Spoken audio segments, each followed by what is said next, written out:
हम इस तरीके से सिखा देंगे कि आप फिर कभी भी इस 4 नंबर वाला क्वेश्चन को, जो कि क्लास 10th का मोस्ट इंपॉर्टेंट क्वेश्चन होता है, विलोपन विधि से सॉल्व करना, किन्हीं दोनों समीकरणों को आप कभी भी नहीं भूलने वाले। आपको हमेशा ये क्वेश्चन याद रहेगा। चलिए शुरू करते हैं। यहाँ पर अगर आप क्लास 10th में हैं तो आपको 2 समीकरण को हल करना होता है, वो भी विलोपन विधि से, जिसमें पहला समीकरण दिया है 3x + 4y = 10। जो पहला समीकरण है उसे हम नाम दे देंगे समीकरण नंबर 1, क्योंकि वो पहला समीकरण है इसलिए समीकरण नंबर 1। दूसरा समीकरण है 2x + 2y = 2, इसे नाम दे देंगे समीकरण नंबर 2। दोनों ही समीकरणों को हमने नाम दे दिया, पहला समीकरण 1 और दूसरा समीकरण 2। अब विलोपन विधि में आप क्या करते हो, इन दोनों ही समीकरणों को उठा लेते हो। तो हम क्या लिखेंगे, हम लिखेंगे समीकरण 1 और 2 से, समीकरण 1 व 2 से, दोनों ही समीकरणों को आप उठा रहे हो, इसीलिए आप समीकरण 1 और 2 से ऐसा लिख देंगे। तो इन दोनों समीकरणों को आप नीचे उतार दीजिए। ठीक है, पहला समीकरण है 3x + 4y = 10 और दूसरा समीकरण है 2x + 2y = 2। दोनों समीकरणों को उतारने के बाद आपको विलोपन विधि शुरू कैसे करना है ध्यान दीजिएगा। आपको यहाँ पर गुणा के 2 चिन्ह लगाने हैं। अब यहाँ पर आप सोचोगे कि किन नंबरों से गुणा करने वाले हैं। आपको बहुत अच्छी सी ट्रिक याद रखनी है कि x के जो भी गुणा में यहाँ नंबर लिखे हैं, तो यहाँ पर x के गुणा में 3 लिखा है और नीचे x के गुणा में 2 लिखा है। आपको इन दोनों नंबरों का क्रॉस में मल्टीप्लिकेशन करके लिख देना है। मतलब 2 का गुणा आप ऊपर कर दोगे और 3 का गुणा आप नीचे वाले समीकरण में कर दोगे। इसे आप क्रॉस मल्टीप्लाई की तरह याद रख सकते हो दोस्तों, कि 3 का नीचे वाले समीकरण में गुणा करेंगे, 2 का ऊपर वाले समीकरण में गुणा करेंगे। चलिए अब दोनों का गुणा कर देते हैं। इस 2 का गुणा पूरे समीकरण में करते हैं। आइए कैसे देखते हैं ध्यान से। 2 का 3 में गुणा कर दो, 2 तिया 6, तो यहाँ 6 आ गया, लेकिन साथ में x भी था तो x लगा देते हैं। प्लस है तो प्लस लगा दिया। अब 2 का गुणा 4 में कर दो, 2 चौके हो जाएगा 8 और साथ में y भी था तो y लगा दिया। बराबर है तो हमने बराबर वैसा का वैसा ही लिख दिया है। 2 का गुणा आप 10 में करेंगे, 2 धाम हो जाता है 20।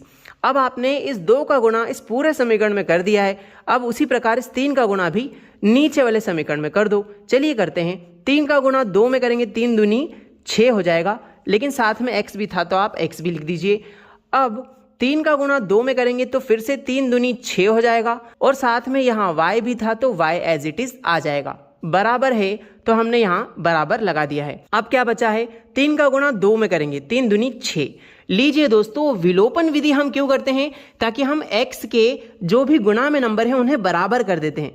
तो यहाँ पर देखिए x के गुणा में यहाँ भी 6 है, x के गुणा में यहाँ भी 6 है, मतलब आपने x के गुणांकों को बराबर कर दिया। जैसे ही गुणांक बराबर हो जाते हैं आपको सभी चिन्हों को बदल देना है, यानी आप दोनों समीकरणों को घटा लेते हैं। तो यहाँ लिख देते हैं घटाने पर। घटाने पे क्या होता है, सभी के चिन्ह बदल दिए जाते हैं। प्लस का 6x है तो ये पलट के माइनस का हो जाएगा, प्लस का 6y है तो ये भी बदल के माइनस का 6y हो जाएगा, यहाँ पे प्लस का 6 है तो ये भी माइनस का हो जाएगा। आइए अब इनको सॉल्व कर लेते हैं। प्लस का 6 और माइनस का 6 तो कट जाएंगे, क्योंकि आप जानते हो प्लस माइनस होता है माइनस। 6x में से 6x गए तो 0x बचेगा, मतलब कुछ भी नहीं बचने वाला। आगे बढ़ेंगे, प्लस माइनस, ये नीचे वाले चिन्ह का बहुत अच्छे से ध्यान रखना, क्योंकि नीचे वाला चिन्ह ही आपका पर्सनल चिन्ह हो गया है। अब प्लस माइनस होता है माइनस, यानी आपको घटाना है। 8y में से 6y चले गए तो कितने y बचेंगे, 2y बचेंगे। बराबर 20 और माइनस का 6, मतलब 20 में से 6 गए तो कितने बचेंगे, यहाँ पर बचेंगे 14। अब आपको यहाँ से y का वैल्यू दोस्तों निकाल लेना है। यहाँ पर y की गुणा में 2 लिखा है, बराबर के उधर वो भाग में चला जाएगा, तो क्या आ जाएगा, y = 14/2। जो गुणा में 2 था वो भाग में उतर आया। ठीक है, 2 एकम 2, 2 सती 14। बधाई हो, आपका y का वैल्यू निकल के आ गया दोस्तों।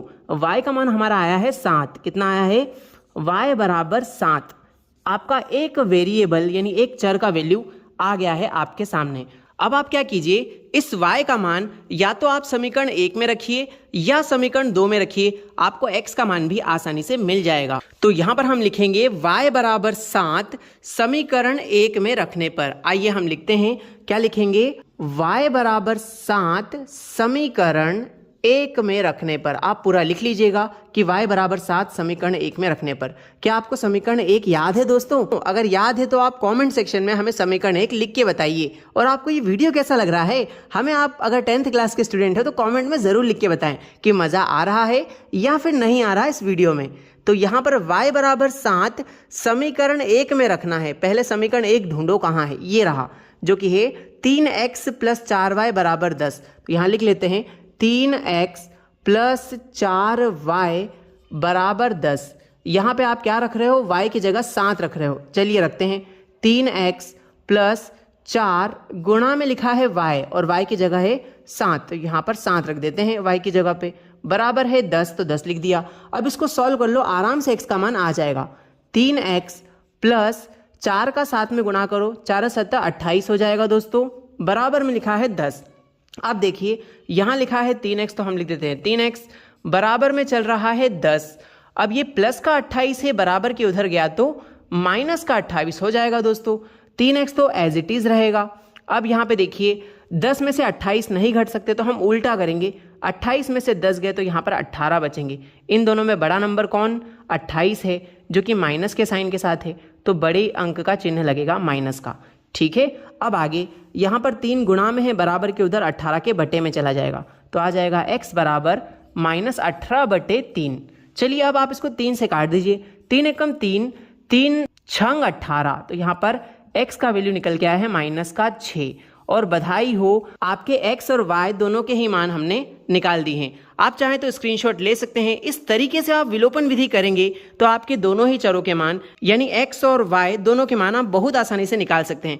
आपको यह वीडियो कैसा लगा कमेंट सेक्शन में ज़रूर बताइएगा। आप अगर प्रतिस्थापन और वज्र गुणन यानी एलिमिनेशन मेथड, सब्स्टिट्यूशन मेथड और क्रॉस मल्टीप्लिकेशन मेथड तीनों ही सीखना चाहते हैं तो डिस्क्रिप्शन में हम इन वीडियोज़ के लिंक दे देंगे। 2 चर वाले रैखिक समीकरण हल करने के लिए